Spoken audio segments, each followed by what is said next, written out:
నమస్తే, welcome to Ayushmanbhava. Aplastic anaemia అంటే ఏంటి? బోన్ మ్యారో ట్రాన్స్ప్లాంటేషన్లో దీని పాత్ర ఏంటి? ఎవరిలో ఈ అప్లాస్టిక్ అనిమియా అవసరం ఏర్పడుతుంది? బోన్ మ్యారో ట్రాన్స్ప్లాంటేషన్ సమస్యలకు చికిత్సా విధానాలపై మాట్లాడేందుకు మనతో పాటు 10 టీవీ స్టూడియోలో ఉన్నారు Apollo hospitals consultant hemato oncologist మరియు bone marrow transplantation consultant doctor Padmaja garu. వారిని అడిగి మరిన్ని వివరాలు తెలుసుకుందాం. నమస్కారం doctor garu. Hi Sudha, how are you? Doctor గారు, అసలు ఈ అప్లాస్టిక్ అనిమియా అంటే ఏంటి? అప్లాస్టిక్ ఎనీమియా అంటే it's bone marrow failure. It's aplasia అంటే సెల్స్ ఏమీ లేకపోవటాన్ని ఏప్లేసియా అంటారు. ఒక బోన్ మ్యారో అంటే తెలుగులో దాన్ని ఎముక లోపల ఉండే గుజ్జు అని. దాని నుంచి మూలకణాలన్నీ ఉత్పత్తి, మూలకణాలు ఉండేది. మూలకణాలు అంటే స్టెమ్ సెల్స్, అవన్నీ బోన్ మ్యారోలో ఆ మూలుగలో ఉంటాయి. అక్కడి నుంచి సెల్స్ ఉత్పత్తి అవుతుంటాయి. ప్రతి ఆర్గన్, లైక్ మనం హార్ట్ అనగానే కార్డియాక్ అనగానే heart, liver gastroenterology and liver, అట్లాగే బ్లడ్ సిస్టమ్, బ్లడ్ ఎక్కడి నుంచి ఉత్పత్తి అవుతుంది అంటే బోన్ మ్యారోలో నుంచి.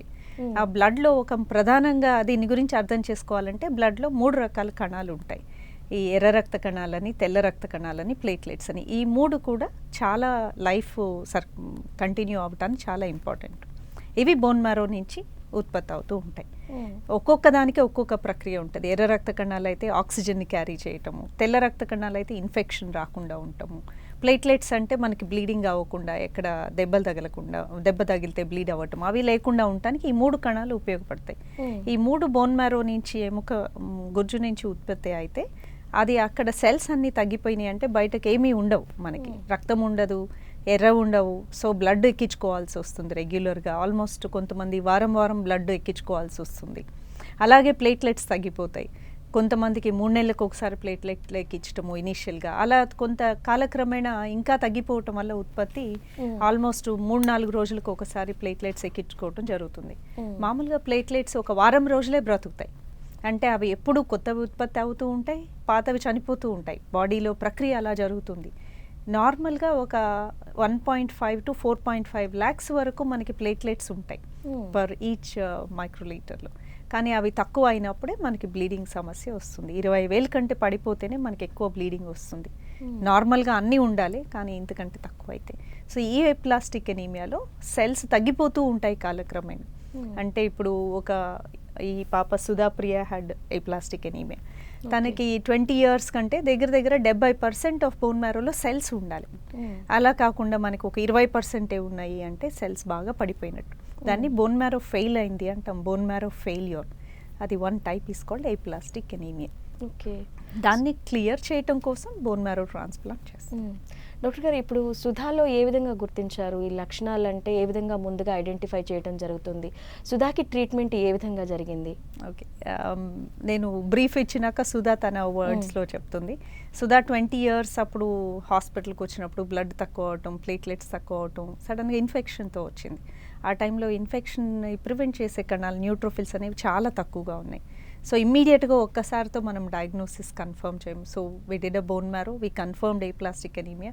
ఒకవేళ ఇన్ఫెక్షన్తో సెల్స్ తగ్గినాయేమో, కొంత టైం వెయిట్ చేస్తే ఇంప్రూవ్ అవుతుందని కొన్ని స్టిమ్యులేటింగ్ ఏజెంట్స్ ఇవ్వటం జరుగుతుంది. ఆ తర్వాత కొద్ది రోజులు, ఒక 2 weeks హాస్పిటల్ నుంచి బయట వెళ్ళగానే మరలా కొత్త ఇన్ఫెక్షన్ రావటం, మరలా అడ్మిట్ అవ్వటం. So back to back she was having infections. So recovery లేనప్పుడు we thought this is the time. ఏమవుతుంది, రిపీటెడ్గా ఇన్ఫెక్షన్స్ వచ్చినప్పుడు మనం యాంటీబయాటిక్స్ పెద్దవి వాడతాం, అవి అయిపోతుంది, కొత్త కోర్స్ వాడతాం, అన్నీ అయిపోయినప్పుడు we can't fight an infection. అలాంటి టైంలో బోన్ మ్యారో ట్రాన్స్ప్లాంట్ అంటే వాళ్ళ బ్రదర్ని స్టెమ్ సెల్స్ తీసుకొని చేయటం జరిగింది. వాళ్ళ బ్రదర్ ఓన్లీ హాఫ్ మ్యాచ్ అయ్యారు, ఫుల్ మ్యాచ్ అవ్వలేదు. But that was her best match. అందుకోసం ట్రాన్స్ప్లాంటేషన్ అలా చేయటం జరిగింది. సుధా, ఇప్పుడు నీకు అంతకుముందు, ఇప్పుడు ట్రీట్మెంట్ అయిపోయింది నువ్వు, సో ట్రీట్మెంట్కి ముందు నువ్వు ఎలా సఫర్ అయ్యావు ఈ ప్రాబ్లం తోటి?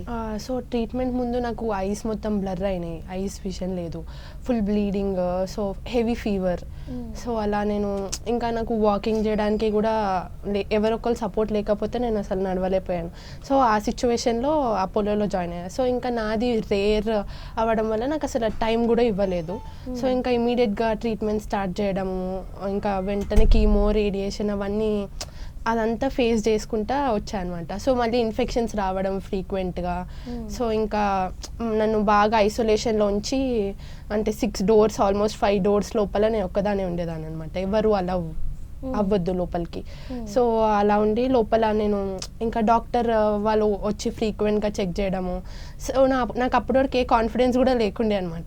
అంటే నేను ఇంజెక్షన్కే చాలా భయపడుతుండే, కానీ వాళ్ళు చాలా కాన్ఫిడెంట్ చేసి ఇలా కాదు యూ విల్ డూ ఇట్ అని చెప్పి, సో నన్ను ఇంకా అదంతా ఫేస్ చేపి ఇంకా ఫ్రీక్వెంట్గా అయిపోయి 1 year అయింది ఇప్పుడు నా ట్రాన్స్ప్లాంట్ అయ్యి సక్సెస్ఫుల్గా. సో నువ్వు ట్రీట్మెంట్ తీసుకునేటప్పుడు ఏమనిపించింది? నాకు అసలు ఫ్రాంక్గా చెప్పాలంటే ఏం అనిపించలే. నేను చాలా కాన్ఫిడెంట్ ఉన్నాను అనమాట. నాకు ఇంజెక్షన్ కూడా భయం అయ్యేది. అలాంటి అప్పుడు నేను దాని కూడా భయం లేదు. ఇంకా డాక్టర్ కూడా వచ్చి ఫ్రీక్వెంట్గా ఇంకా పేషెంట్స్కి ఏది చెప్పొద్దు భయపడతారు అంటారు, కానీ నాకు తెలిసి పేషెంట్స్కి అన్నీ చెప్తేనే వాళ్ళకి ఆ ధైర్యం వస్తుంది. డాక్టర్ వచ్చి నాకు అన్నీ నాకే చెప్పేది ఫ్రాంక్గా, Sudha you are having this అని. సో నేను అది వింటూ కూడా okay I will do it అని నాకు ఆ కాన్ఫిడెన్స్ బాగా వచ్చేది ఆ టైంకి. డాక్టర్ గారు, ఇప్పుడు మనకి ఇందాక వాళ్ళ బ్రదర్ నుంచి డోనర్ని తీసుకున్నామని చెప్పారు కదా, సో అసలు డోనర్ని ఎలా సెలెక్ట్ చేస్తారు? ఇప్పుడు మన సుధా కంటే వాళ్ళ బ్రదర్ ఉన్నారు, కానీ మరి వేరే పేషెంట్స్ కూడా ఎలా సెలెక్ట్ చేస్తారు? మనకి ఎగ్జాంపుల్ సుధా విషయం గురించి చెప్తారు. Before I go further, Sudha just said తనకి బ్లడ్ విషన్తో వచ్చింది అని. That is rare. ప్లేట్లెట్స్ బాగా తక్కువైనప్పుడు పీపుల్ బ్లీడ్ అవుతారని చెప్పాం కదా, ఆ బ్లీడింగ్ బయటకే కనపడకపోవచ్చు. Sudha had a bleeding at the back of the eye. So intraocular లోపల రెటీనా లోపల బ్లీడ్ అయిపోయింది, అందుకని తను చూడలేకపోయేది. టీవీ చూడటం కూడా కష్టంగా ఉండేది, అంటే లోపల బ్లీడింగ్ అయింది కాబట్టి. వచ్చేటప్పటికే బ్లీడ్ అయ్యి అది బ్లీడింగ్ రిజార్వ్ అవ్వడానికి కొంచెం టైం పట్టింది. Now she is back to work, IT job చేస్తుంది. ఆ టైంలో she was not able to see videos in the phone. She was just about to feel the person, appreciate, not reading. But ఆ bleed అనేది స్లోగా అది regress అయిపోతుంది. Now she is back to normal. That visual disturbance అనేది bleed వల్ల జరిగింది. They was no other damage. That స్లోగా తగ్గిపోయి రికవర్ అయింది. So with all those complications Sudha had the treatment. So to start with తనకి టైం లేదు కాబట్టి ఎప్లాస్టిక్ ఎనీమియాలో 3 రకాల ట్రీట్మెంట్స్ ఉంటాయి. ఒకటి కన్జర్వేటివ్, అంటే బ్లడ్ ప్లేట్లెట్స్ ఇవ్వటము, stimulating agents. Okay, bone marrow ఏమైనా ఇన్ఫెక్షన్ వల్ల తక్కువ అయిపోయిందేమోనని కొద్ది రోజులు it's like a kicking the bone marrow to stimulate with hormones. ఈ GCSF అనే ఒక హార్మోన్ వైట్ సెల్స్ పెరగటానికి, ఎరిథ్రోపాయిటిన్ అనే ఇంజెక్షను. అదేంటంటే బోన్ మ్యారోలో ఉండే మూల కణాలకి స్టిమ్యులేట్ చేస్తూ ఉంటాం, కొంచెం ఎక్కువ ఉత్పత్తి చేయండి అని. బట్ అన్నిసార్లు పనిచేయవు అవి. నార్మల్గా స్టిమ్యులేట్ అయితే విదిన్ 3-4 డేస్లో మనకి కౌంట్స్ పెరగటం అది స్టార్ట్ అవుతుంది. So this happens with infections. ఏమన్నా ఇన్ఫెక్షన్స్ వచ్చి తగ్గిపోతే, డెంగ్యూలో ఒక్కోసారి పడిపోతాయి, ఇవి ఇవ్వగానే పెరుగుతుంది. So that is once. If they don't recover, కొన్ని సైక్లోస్పోరిన్ అనే ఇమ్యూనోసప్రెసివ్ మెడిసిన్స్ కానీ, ప్లేట్లెట్స్ స్టిమ్యులేట్ చేసే కొన్ని మెడికేషన్స్, ఇంజెక్షన్స్ అండ్ టాబ్లెట్స్ అవి ఇచ్చి చూస్తాం. కానీ అది ఎవరికి ఇస్తామంటే టైం ఉండాలి. అంటే సుధా వాజ్ సో సిక్, ఆ ట్రీట్మెంట్ వెయిట్ చేయడానికి దానికి ఒక 2-3 months వెయిట్ చేయాలి. అంటే ఎప్లాస్టిక్ ఎనీమియా చాలా ఎర్లీ ఫేజెస్లో ఉండి బోన్ మ్యారోలో సెల్స్ ఏం లేకుండా పేషెంట్ రీజనబుల్గా ఉన్నారనుకోండి, ఇన్ఫెక్షన్స్ లేవు, బాగానే ఉన్నారు, అలాంటప్పుడు ఈ ట్రీట్మెంట్ ట్రై చేయొచ్చు. అట్లీస్ట్ ఒక 2 months చూసి పని చేయకపోతే ఓకే ఇది ఫెయిల్ అయింది, will go for the next step. Next step is ఇది ATG అని ఒక ట్రీట్మెంట్ ఉంటుంది. It's called serum treatment. There are 2 types. Horse serum treatment అని ఉంటుంది, దాన్ని anti thymocyte globulin. It is a medicine, ATG అని. అది చాలా expensive medicine. It will cost about 5 to 10 lakhs depending upon the brand, Indian brand, Western brand. The cost will vary according to the patient weight. Cost కూడా వేరు ఉంటుంది, wait పట్టి dose ఉంటుంది. అది ఒక 5 days ఇంజెక్షన్ ఇవ్వాల్సి ఉంటుంది హాస్పిటల్లో. కొంచెం సీరియస్ సైడ్ ఎఫెక్ట్స్ ఉంటాయి ఇచ్చేటప్పుడు. ఆ తర్వాత అవుట్ పేషెంట్లో అగైన్ ఈ ట్రీట్మెంట్ కూడా 2 months పడుతుంది వాళ్ళ ఓన్ బోన్ మ్యారో రికవర్ అవడానికి. బట్ పేషెంట్కి ఇంత టైం లేదనుకోండి, like Sudha had back to back infections. ఎప్పుడు హాస్పిటల్ నుంచి ఒక 10 days డిశ్చార్జ్ అయితే 2 daysలో మళ్ళీ ఇంకొక కొత్త infection and she was bleeding. So time లేదు, we have to go quick on to the treatment. అలాంటప్పుడు bone marrow transplant is the option. Young పేషెంట్స్లో we go straight for a bone marrow transplant. First bone marrow transplant చేయాలంటే తనకి cells లేవు కాబట్టి బయట వేరే వాళ్ళవే ఇవ్వాలి. వేరే వాళ్ళు ఇవ్వాలంటే ఫస్ట్ వాళ్ళ బ్రదర్స్ సిస్టర్స్ ఎవరున్నారు, మ్యాచ్ ఉన్నారా అని చూస్తాం. తనకి ఒకరే బ్రదర్ ఉన్నారు, బ్రదర్కి వైట్ సెల్ HLA టైపింగ్ అని ఒక బ్లడ్ టెస్ట్ చేస్తాం. సో హౌ వీ నో ఇప్పుడు బ్లడ్ గ్రూప్ AB ఎట్లా ఉంటుందో అట్లాగే వైట్ సెల్ గ్రూపింగ్ అని, దీన్ని HLA టైపింగ్ అంటారు. అలా చేసినప్పుడు తను ఓన్లీ హాఫ్ ఏ మ్యాచ్ ఉన్నారు. అంటే ఒక పర్సన్ హాఫ్ ఒకళ్ళ మదర్ నుంచి, హాఫ్ వాళ్ళ ఫాదర్ నుంచి తీసుకుంటారు. సో పిల్లలందరికీ అట్లాగే వస్తుంది కాబట్టి బై ఛాన్స్ ఒక 1/4 ఆఫ్ చిల్డ్రన్ ఫుల్ సేమ్ ఒకేలా ఉంటారు. మదర్ నుంచి అదే హాఫ్ తీసుకొని ఉంటారు కాబట్టి. కాకపోతే వాళ్ళ బ్రదర్ హాఫే వచ్చారు కాబట్టి మనం ఫుల్ మ్యాచ్ కోసం బయట చూసాం, బయట డోనర్స్ కోసం. There are registries available. ఇండియాలో ఒక రిజిస్ట్రీ ఉంది, దాత్రి అని. German registry. మాట్లాడే ముందు ఒక కాలర్ మీతో మాట్లాడడానికి లైన్ లో ఉన్నారండి. శ్రీను గారు నమస్తే అండి. సమస్య డాక్టర్ గారు చెప్పండి. నమస్తే మేడం, మా కాకినాడ అండి మాది మేడం. చెప్పండి. నమస్తే. అదే ఇప్పుడు పాపకి బ్లడ్ క్యాన్సర్ వచ్చింది మేడం, లుకిమియా అంటారు ఏఎంఎల్ లో. దాని గురించి మీకు సలహాలు మీరు కంటిన్యూలో మాట్లాడుతున్నారు. నమస్తే మేడం గారు. నమస్తే. అదే అదే బోన్ మేర ట్రాన్స్ప్లాంటేషన్ నుంచి చెప్తున్నారు కదా మేడం, ఇది దానికి ఏమైనా సలహాలు ఏమైనా ఇస్తారండి? సో తను అడిగింది అక్యూట్ ల్యూకీమియా ఏఎంఎల్ అనేది. దాంట్లో కూడా బోన్ మ్యారో ట్రాన్స్ప్లాంట్ చేస్తాము. బట్ కానీ అన్ని ల్యూకీమియాస్కి బోన్ మ్యారో ట్రాన్స్ప్లాంట్ అవసరం ఉండదు. కొంతమంది బ్లడ్ క్యాన్సర్స్కి ఫస్ట్ కీమోథెరపీ ఇచ్చి క్యూర్ అయిపోతాయి. దాంట్లో మనం ముందుగానే రిస్క్ అసెస్మెంట్ అంటారు. అంటే ఈ ల్యూకీమియా పేషెంట్ గుడ్ రిస్కా, బ్యాడ్ రిస్కా. బ్యాడ్ రిస్క్ అంటే మళ్ళీ తిరిగి వచ్చే ఛాన్స్ చాలా ఎక్కువగా ఉందని అర్థం. చాలా మందికి మీరు వినుంటారు, బ్లడ్ క్యాన్సర్ వచ్చింది, క్యూర్ అయింది, మళ్ళా రిలాప్స్ అయింది, మళ్ళీ ఆ తర్వాత రిలాప్స్ అయినాక క్యాన్సర్ ట్రీట్మెంట్స్ అనేవి బాగా ఉండవు. ఫస్ట్ టైం ఉన్నంత బాగా రెస్పాన్స్ రేట్స్ అనేవి రిపీట్ అయిన డిసీజ్కి ఉండదు. సో అలాంటి పేషెంట్స్కి కొన్ని జెనెటిక్ మార్కర్స్ బ్యాడ్ రిస్క్ అని ఉన్నప్పుడు స్ట్రైట్ కీమో ఇచ్చి కంట్రోల్ చేసి we straight away take them through transplant. అది వాళ్ళ వేరే డోనర్ చూసి చేస్తాం. ఏఎంఎల్లో కానీ ఏప్లాస్టిక్ ఎనీమియాలో కూడా వెరీ సిమిలర్ ప్రాసెస్, బట్ అది డిఫరెంట్, ఇది కొంచెం డిఫరెంట్. సో డోనర్ రిజిస్ట్రీస్లో చూసినప్పుడు మనకి ఏఎంఎల్లో కూడా మనం ఫస్ట్ థింగ్ సిబ్లింగ్ చూస్తాము. డోనర్ కావాలి అనగానే మనం ఫస్ట్ బ్రదర్స్ అండ్ సిస్టర్స్ని పిలిచి ఎవరైనా మ్యాచ్ అవుతారా అని చూస్తాం. నెక్స్ట్ స్టెప్ రిజిస్ట్రీస్కి వెళ్తాం. Registry is like a database అనమాట. ఇప్పుడు సపోజ్ మీరు డొనేషన్ చేయాలనుకున్నారు, you give your name and you give your blood sample. అది టైప్ చేసి మీ బ్లడ్ గ్రూప్ టైప్ చేసినట్టే వైట్ సెల్ టైపింగ్ కూడా చేసి అది it's all comes as a numerics. ఒక A0.1 0.1 అట్లా ఒక లాంగ్ ఈక్వేషన్ వస్తుంది. చూడగానే ఏంటి నంబర్స్ అన్నట్లు ఉంటుంది. So there is like HLA, ABC, DR, DQ ఇవన్నీ టైప్ చేస్తాం. లైక్ మన ABO బ్లడ్ గ్రూప్ లాగా వైట్ సెల్ గ్రూప్ ఒక 10 మార్కర్స్ ఉంటాయి. అవి డేటాబేస్లో ఉన్నప్పుడు మనకి పేషెంట్ వస్తుంది టైపింగ్, అది మ్యాచ్ అవుతుందా లేదా అని రన్ చేస్తాం. Computer generated runs like you can look at a 5 lakh people to see how many matches you can find. Sometimes we hardly find even a single match with a 5 lakh donors waiting to give a donation. So HLA typing match చేయటం అనేది అంత కష్టం ఉంటుంది, donor అంత ఈజీగా దొరకరు.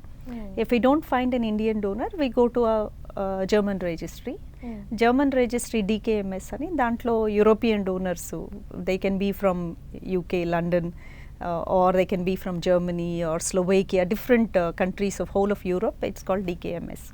మనం దాంట్లో రన్ చేసి చూస్తాం. దాంట్లో కూడా దొరకలేదు అనుకోండి, then we come back. You can do American search as well. కాకపోతే డోనర్స్ చాలా ఎక్స్పెన్సివ్ ఉంటుంది కాబట్టి we go for a half match transplant. కొన్నిసార్లు టైం ఉండదు ఇదంతా చేయడానికి, అలాంటి టైంలో కూడా హాఫ్ మ్యాచ్ ట్రాన్స్ప్లాంట్కి వెళ్తాం. ఓకే డాక్టర్ గారు, నెక్స్ట్ ఒక కాలర్ ఉన్నారండి, గణేష్ గారు. గణేష్ గారు నమస్తే అండి, చెప్పండి డాక్టర్ గారికి మీ ప్రశ్న ఏంటో. గణేష్ అండి, కాల్ చేస్తున్నాను. మాట్లాడండి గణేష్ గారు. మేడం నమస్తే అండి, నేను విశాఖపట్నం నుంచి కాల్ చేస్తున్నాను. నమస్తే అండి, చెప్పండి. నాకు తెలిసిన మా బ్రదర్ వాళ్ళ పాప ఉన్నాడు, 21 years తనకి. అయితే తనకి హెవీగా బ్లీడింగ్ అవుతుంది మేడం. అయితే రీసెంట్ గా అబ్డమిన్ చేస్తే స్పీనోమెగాలి, హెప్టోమెగాలి అని కూడా ఉంది. ఓకే. అయితే ప్లేట్లెట్స్ కౌంట్ వచ్చేసి 16,000 ఉంది మేడం. అయితే రీసెంట్ గా ఇప్పుడు బ్రెయిన్ లో కూడా బ్లడ్ క్లాట్ అయిందని చెప్తున్నారు.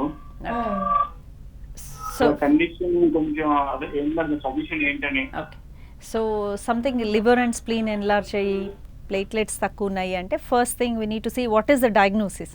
It can be anything, it could be a leukaemia, lymphoma. First thing bone marrow test చేయాల్సి ఉంటుంది, కొన్ని స్పెషల్ బ్లడ్ టెస్ట్ రన్ చేయాల్సి ఉంటుంది. మనకి డయాగ్నోసిస్ కన్ఫర్మ్ అయినాక ట్రీట్మెంట్ అనేది we can channelize. But first thing she should see a haematologist and have a bone marrow test and perhaps a whole body PET CT. Liver spleen పెద్దగా ఉన్నాయి కాబట్టి ఇంకేమైనా lymph nodes ఉన్నాయా, lymphoma is another possible diagnosis. అన్ని treatments ఉన్నాయండి అన్ని డిసీజెస్కి. So you should quickly మీరు తొందరగా వెళ్ళి డాక్టర్ని హిమటాలజిస్ట్ని చూసి ఈ టెస్ట్లన్నీ రన్ చేస్తే డయాగ్నోసిస్ కన్ఫర్మ్ అయినాక you can move on to treatment. Doctor గారు, అసలు ఈ అప్లాస్టిక్ ఎనిమియా అనేది ఎవరిలో అవసరం పడుతుంది? ఏప్లాస్టిక్ అనీమియా అనేది is a disease. It can happen to anybody. అంటే చిన్నపిల్లలకి రావచ్చు, ఏజ్డ్ వాళ్ళకి రావచ్చు. Like you know there are patients even 80 years 4 years with the same disease ఉన్న వాళ్ళు కూడా, అంత చిన్న వయసులో వాళ్ళు ఉన్నారు. సేమ్ 65-70 కూడా ఉన్నారు. బట్ ఏ ఏజ్లో ఏ ట్రీట్మెంట్ ఇవ్వాలి, ఏది బెస్ట్, ఏ టైంలో ఇవ్వాలి, ఇవన్నీ ఇస్ అ క్యాలిక్యులేటెడ్ డెసిషన్స్ అనమాట. ఈ ట్రీట్మెంట్స్ అన్నీ వితౌట్ రిస్క్ ఏమి ఉండవు. Though we talk very simple, but it is very complex. Like a patient is walking into hospital, you are saying 10% no hospital nunchi bayitiki ellalekopochu, treatment lo risks untai. Genuinely there is a life risk during the transplant. But adanta eppudu manam weigh chestu undale. Enta risk undi ivvakapothe, enta risk undi iste, elanti treatment A time lo ivvali. That is a very important decision one has to make. Sudha, అసలు మీ దగ్గరికి ఏ condition లో వచ్చింది doctor గారు? Sudha can tell. ముందు చెప్పినట్టు అసలు నాకు ice అస్సలు కనిపించలేదు. డాక్టర్ని మొత్తం నా ట్రీట్మెంట్ అయిపోయాక జూన్లో చూసా డాక్టర్ని నేను. సో అసలు నేను వాకింగ్ పొజిషన్లో లేను. ఇంకా మొత్తం నా బాడీ స్వెల్ అయిపోయింది, కొంచెం బ్లడ్ లేక వాటర్ ఎక్కువ అయిపోయి. సో నేను ఆ సిచ్యువేషన్లో వచ్చా కంప్లీట్గా, అసలు ఎవరిని చూడలేదు. సో అందరినీ నేను జూన్లో చూసి దెన్ అప్పుడు నేను ఓకే వీళ్ళందరూ నాకు ట్రీట్మెంట్ చేసింది అని ఐ ఫెల్ట్ హ్యాపీ అప్పుడు.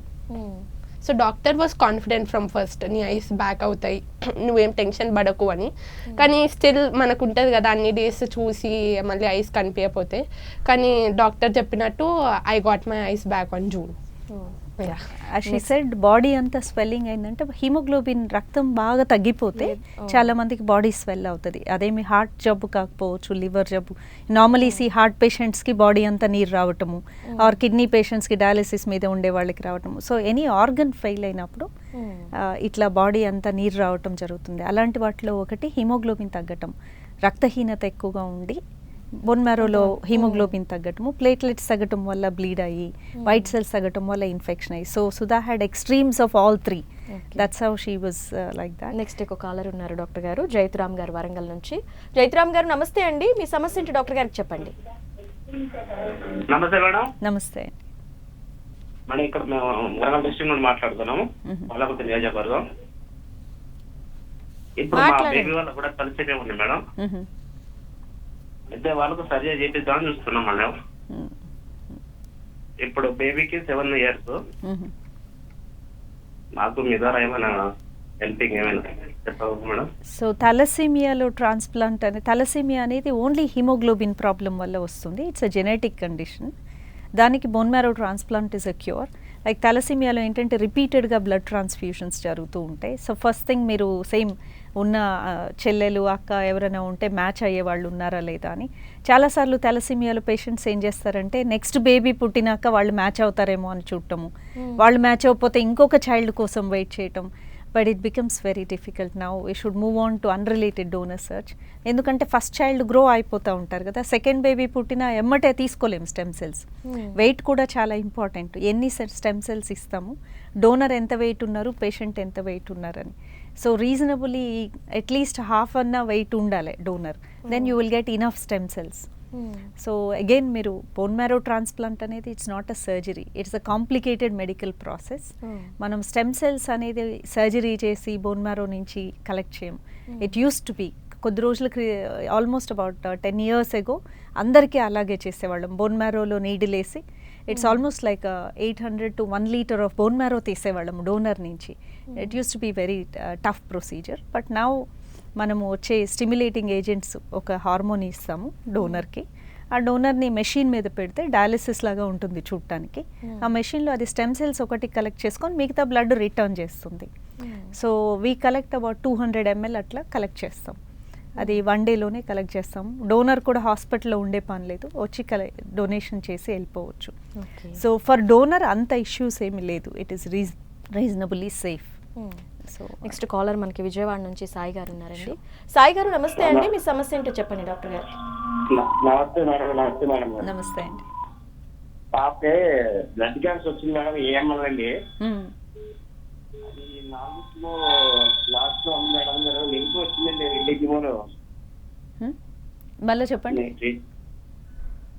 పాపకి బ్లడ్ క్యాన్సర్ వచ్చింది మేడం గారు, ఏఎంఎల్ అంటే ఏఎంఎల్. మ్మ్. మ్మ్.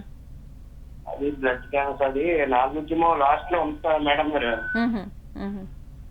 అది లింక్ వచ్చేసారు. అది మళ్ళీ ఎప్పుడైనా వచ్చి ఫ్యాన్స్ ఉంటాయా ఏంటి మేడం, అది అవితీరా సలహాలు ఇస్తారా? ఓకే, ఇంతకుముందు చెప్పినప్పుడు అక్యూట్ మైలాయిడ్ ల్యూకీమియాలో ఇనీషియల్గా డయాగ్నోసిస్ అప్పుడే ఆ సెల్స్ని ఒక జెనెటిక్ టెస్టులు చేస్తాం.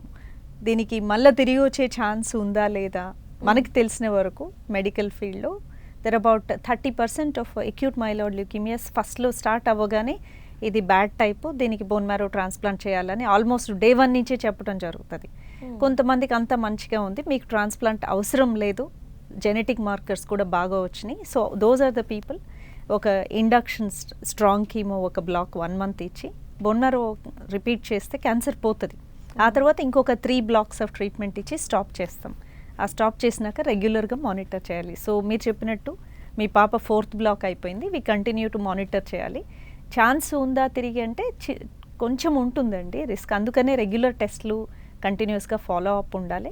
3 years to 5 years రాలేదు అంటే we can say completely cured of the cancer అని. ఓకే డాక్టర్ గారు, అసలు ఈ బిఎంటీ అనేది ఏ ఏ పరిస్థితుల్లో చేస్తారు, దేనికి సంబంధించి చేస్తారు? సో బోన్ మ్యారో ట్రాన్స్ప్లాంట్ అనేది one of the key things we talked about aplastic anemia. Aplastic anemia is not a cancer. It is just the bone marrow for some immune reasons it's become empty. Bone marrow fail అయింది, like how Sudha had. Sudha doesn't have any cancer. Her bone marrow failed and she had a transplant. She should live a normal life. She should get married, she'll have children, she'll have normal life. This is what our expectations are. And like acute myeloid leukemia is a blood cancer. For some patients we do transplant. Another acute lymphoid leukemia anadi. There are other cancers like multiple myeloma, lymphomas. వాటన్నిటిలో ఎక్కువగా auto transplant చేస్తాం. Donor కోసం చూడం, వాళ్ళవి తీసి వాళ్ళకే వేస్తాం. దాంట్లో స్ట్రాంగ్ కీమో ఇవ్వటం కోసం ఇట్ ఈస్ లైక్ ఒక సీడ్ని కలెక్ట్ చేసుకొని పొలం దున్నేసి మళ్ళీ సీడ్ వేసినట్టు ఎక్కువ కీమో ఇవ్వటం కోసం స్టెమ్ సెల్స్ కలెక్ట్ చేసుకుంటాం. Other things genetic conditions like thalassemia, కొంతమంది సికిల్ సెల్ ఎనీమియాలో ట్రాన్స్ప్లాంట్ చేయడం జరుగుతుంది. కొన్ని సాలిడ్ ట్యూమర్స్లో కూడా పెద్ద కీమో ఇవ్వటం కోసం ఆటో ట్రాన్స్ప్లాంట్ చేస్తాం. Okay Sudha, all the best for your bright future. Thank you గారు, నిజంగా బిఎంటీకి సంబంధించి చాలా చక్కని పరిష్కార మార్గాలు చెప్పారు, చాలా చక్కని విషయాలు షేర్ చేశారు అందరికీ అర్థమయ్యేలాగా. Thank you so much. Thank you. ఇది వాళ్ళ ఆయుష్మాన్ భవ. నమస్తే.